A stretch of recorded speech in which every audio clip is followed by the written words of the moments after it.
عبد الباقی صاحب ہیں، ان کا سوال ہے کہ اللہ کے سامنے اور بادشاہوں کے سامنے ایک ہی انداز سے ہاتھ باندھ کر اور جھک کر کھڑے ہونا کیا شرک ہے؟ میں کہہ چکا ہوں کہ یہ واقعی شرک ہے، اور اسی شرک کے خلاف بہت بڑا جہاد کیا اور جیل کی سزا بھگتی ہے شیخ احمد سرہندی نے، مجدد الفسانی رحمۃ اللہ علیہ۔ جاوید علی صاحب تجارت پیشہ ہیں، کہتے ہیں کہ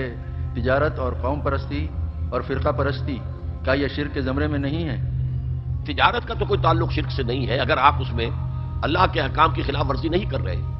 سودی لین دین نہیں ہے، دھوکہ نہیں ہے، جھوٹ نہیں ہے، فریب نہیں ہے، وعدہ خلافی نہیں ہے، تو التاجر الصدوق الامین مع النبیین والصدیقین والشہداء، حضور نے فرمایا وہ تاجر جو بالکل سچا ہو اور امانت دار ہو، جیسے کہ حضور کے بارے میں کہا گیا تھا الصادق الامین، یہ خطاب جو ہے آپ کے معاشرے نے، آپ کے شہر مکہ نے، آپ کی قوم کے لوگوں نے آپ کو دیا تھا۔ تو جو تاجر الصدوق بھی ہو، بالکل سچا راست باز، اور امین بھی ہو، امانت دار، اسے انبیاء اور صدیقین اور شہداء کی صحبت حاصل ہوگی جنت کے اندر۔ البتہ وطن پرستی وغیرہ کے بارے میں آپ کو بتا چکا ہوں، یہ وہ شرک ہے۔